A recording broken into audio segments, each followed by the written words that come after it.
can't handle the truth.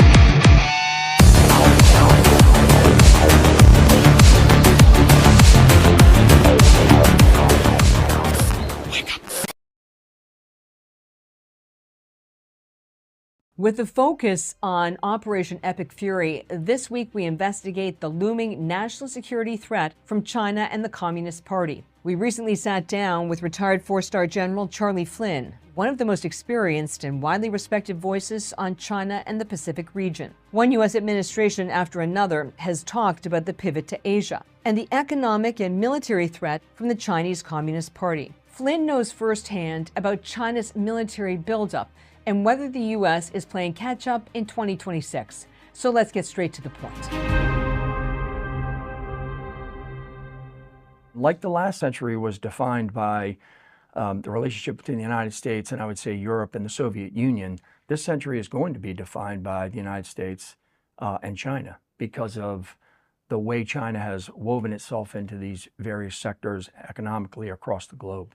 The Chinese Communist Party and its allies that have been linked to operations targeting U.S. critical infrastructure, so power, water, transportation. How extensive is the Chinese Communist Party's infiltration of American networks? Yeah.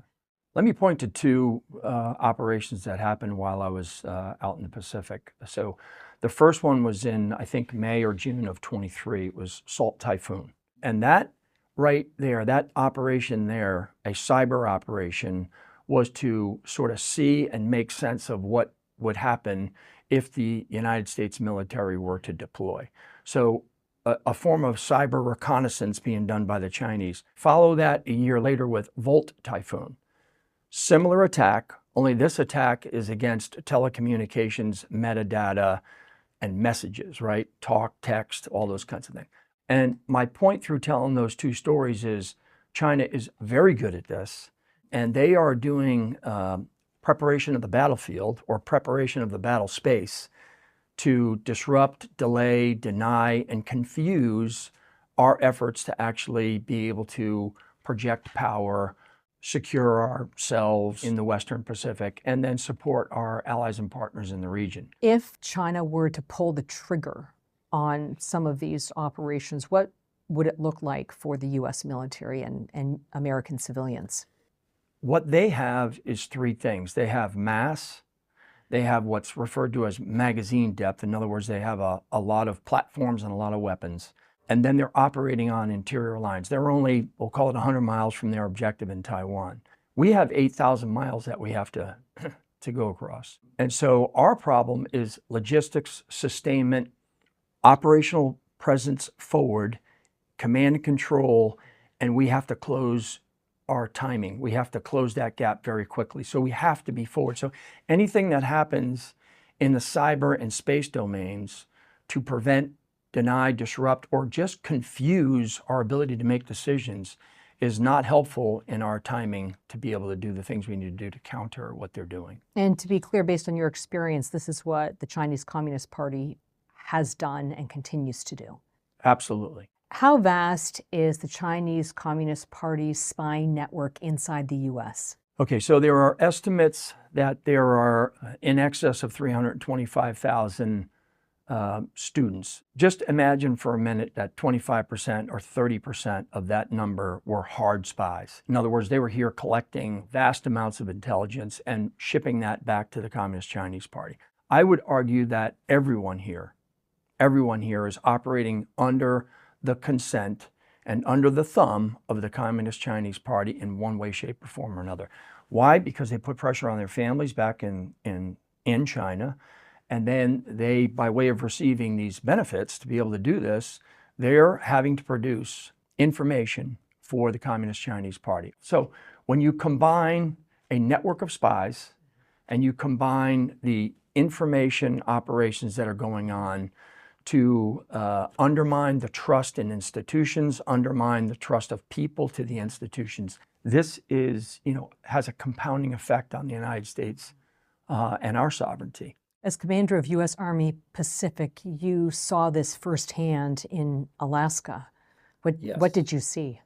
I took command in June of 21, and I paid a visit in late July, early August of 21 to our forces in Alaska. If I back up a little bit, when I was the Army Chief of Operations, we actually produced an Arctic strategy. We were the first service to produce an Arctic strategy. We really put it out in March of 21, but we had been working on it for a year. Anyways, I go up to the visit. I'm making the argument back to Department of the Army headquarters to create an 11th Airborne Division. But I took an intelligence briefing, and I was stunned to find out the amount of penetrations that had been happening at our bases up there by Chinese nationals that were in the United States. These individuals were going to the gate. Some of them were getting into the installations. And when they were getting into the installations, they would have cameras and unmanned aerial vehicles in the trunks of their cars. And these things were also happening off the installations, flying in and around our installations, in and around our training areas. We have an enormous training area up in Alaska. The Donley and Yukon training areas is probably the largest ground and airspace that we have in the United States Army, and it's in Alaska. And so Russia and China are serious about their activities up there. I think Russia has always been serious about it. I think China has woken up to its seriousness about it because of the gains that can be made. And then I also think that securing our northern flank from threats, be they missile or be they economic threats where we don't have access of our reach over the Arctic Ocean, and that we get penetrated by adversaries in ways that would put the United States and the Western Hemisphere at risk. This is a little bit outside of the military sphere, but we're seeing this new closeness between the Canadian government and the Chinese government. And of course, Canada is our neighbor and has a huge footprint in the Arctic. That's right. You know, I think there's great opportunity for the United States and Canada to have a better relationship. I'm not really sure and won't speak to Prime Minister Carney's, closing ranks, if you will, with President Xi. I think the United States does a very good job economically of applying our commerce and trade for transparency, for freedom, for prosperity, for stability. China applies their commerce for coercion. I'll paint one story, the Mekong River Delta. They have doubled the amount of dams in the last 5 to 7 years than they did in the previous 10 years. Why? To choke water. Now, I'm jumping from the Arctic, but I'm painting a picture here as this is how they use coercion through the lens of commerce to tighten a chokehold around these small countries like Laos, like Cambodia, like Bhutan, Nepal, Myanmar, Bangladesh. And so they're challenged by having to overcome the weight of the coercive environment that China creates for them. So, back to Canada, I would just say, be careful of commerce being used as coercion versus transparency, stability, and prosperity and freedoms for all, because that's an example of how that's not being applied by the Communist Chinese Party. On the rare earth minerals, has the U.S. always been behind in terms of processing and utilizing these minerals? Well, no, actually it hasn't. So in 1996, we shuttered the Bureau of Mines. And then 4 years later, the WTO, China enters, favored trade nation, already talked about that. What happened was a slow degradation of getting away from, I'm going to say, the dirty work, the skilled work, the trade work of mining. It's not that we don't have enough iron ore in the United States. It's not that we don't have enough mineral waste in the United States. We have plenty of that. What we walked away from was a phase in the process called physical separation, physical beneficiation to create concentrate. So a battery, a magnet, a semiconductor that you need to make to put in an F-35 or an electric vehicle or even in your cell phone is not the same magnet that you need to put a family picture on the refrigerator. And so when we walked away from that step in the process of physical beneficiation, physical separation, we outsourced that to China. So now they control 80 to 90% of creating concentrate. And this is a problem. And unless we rebuild that part of the processing back in the United States, we're not going to own our end-to-end supplies. When the U.S. went into Venezuela and captured Nicolas Maduro, what message was sent? I think the message was that we're not going to tolerate in our own hemisphere illegal trafficking of narcotics, of humans, of money, and I'll just say illicit trafficking in oil and gas and fuel. I think the tolerance of that for too long has enabled a country like that to create a problem for the United States. I think that China and Russia and Iran saw an opportunity there, worked with Maduro, and so this infiltration, if you will, of people, the human flow of traffic into the United States. Would it be fair to assess that Nicolas Maduro allowed the Chinese, the North Koreans, the Iranians, our adversaries, to have a foothold? No question. In our hemisphere? No question. And that foothold allowed for that illicit and illegal activity. What should Americans know about these Delta operators that went into Venezuela? Well, they're unmatched anywhere else in the globe. I would also say that what you witnessed was really a PhD level in joint operations. Every single element of national power was involved in it. No one should ever underestimate the lethality and reach of the U.S. military. And I think when it's a whole of government operation, because this was effectively it was a law enforcement operation, that no one should ever underestimate the capability of the United States military. After the operation in Venezuela, there was some reporting from an unnamed security guard from the Maduro regime who described the radar went out, drones came in, helicopters came in, and then he described this kind of intense sound wave. Does that description sound credible to you? Yes. Again, I would just state that no one should ever underestimate the full arsenal of capabilities that the United States has. I mean, I think the story of the helicopter being hit and then, being able to recover back to the landing platform at sea, is a tribute to the bravery of it. But it's also, that doesn't happen overnight. That is a developed capability over time. And these are the kinds of things that the U.S. military spends an inordinate amount of time practicing and doing. So again, back to the combination of Midnight Hammer and absolute resolve has, in my view, reestablished deterrence that the United States can now apply across the globe for the things it needs to do to secure the Western Hemisphere and support our allies and partners. There's no question we need that network of allies and partners, Catherine, to help counter what the Chinese are doing. In fact, I would say it's probably the one thing that we enjoy and they do not enjoy. And so that counterweight against them is a really important application. Has President Trump's use of hard power sort of changed the landscape?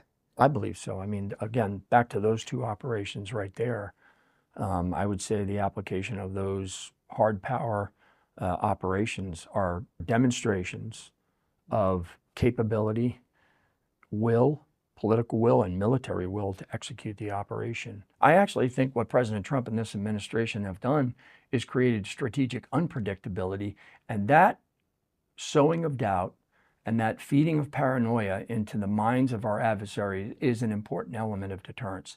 If they don't know what you're going to do and you retain all of your options, and then no one should ever underestimate the lethality, reach, and staying power of the U.S. military, those two alone create a global deterrence that I think we needed returned, and it has returned with those two operations and then the written document. Has the Chinese Communist Party ever been held responsible for COVID? No.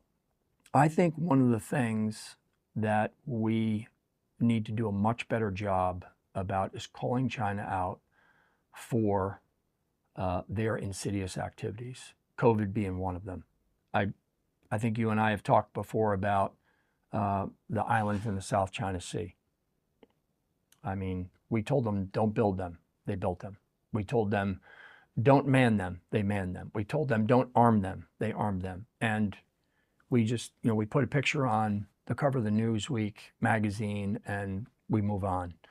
And I just think we need to do a much, much better job of pointing out these types of activities that they're involved in and call them out for what they are. China has recently agreed to restrict the precursors for fentanyl. It's an agreement with the United States. Do you believe that the Chinese Communist Party has used fentanyl intentionally to harm an entire generation of Americans?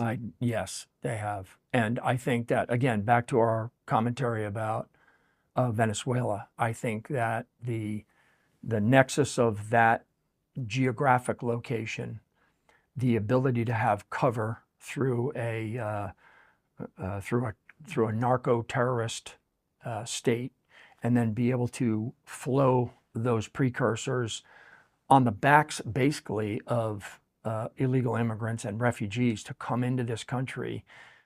It's unbelievable. I mean, I think the annual death toll related to fentanyl this is annually, it's north of 100,000 people.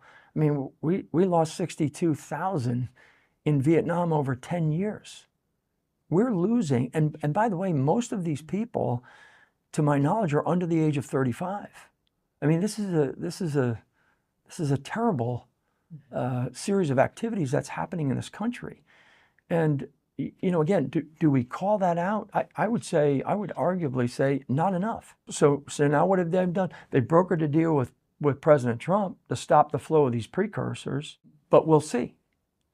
And I hope that the number of deaths are dying. I would think that the couriers that are coming through the southern border, there's less of those.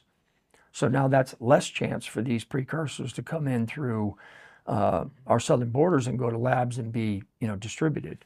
It's an extraordinary thing, though, to consider that the Chinese Communist Party intentionally flooded the Western Hemisphere with fentanyl precursors in order to harm an entire generation of Americans. Well, again, back to the information operations that they're doing, the intelligence collection, the lawfare that they conduct.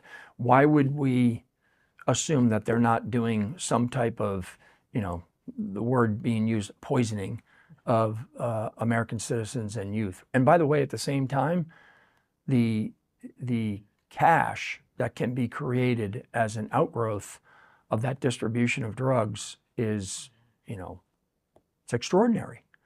I mean, this is one of the areas, Catherine, again, like I don't have all the evidence in front of me, but there is evidence out there. And this is where I think that our leaders need to be more forthright in calling out these illicit activities by the Communist Chinese Party. Again, this isn't the people of China that are behind this. This is really the Communist Party that's doing it. And when a totalitarian leader, he needs control, and he needs to be able to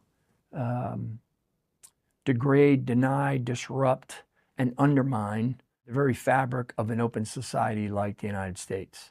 And so all of these, I'll say, multi avenues of advance or axes of attack through lawfare, information operations, narco trafficking, human trafficking, espionage, all of these are part of their long game to counter the United States and the West. Has the Trump administration made the pivot to Asia?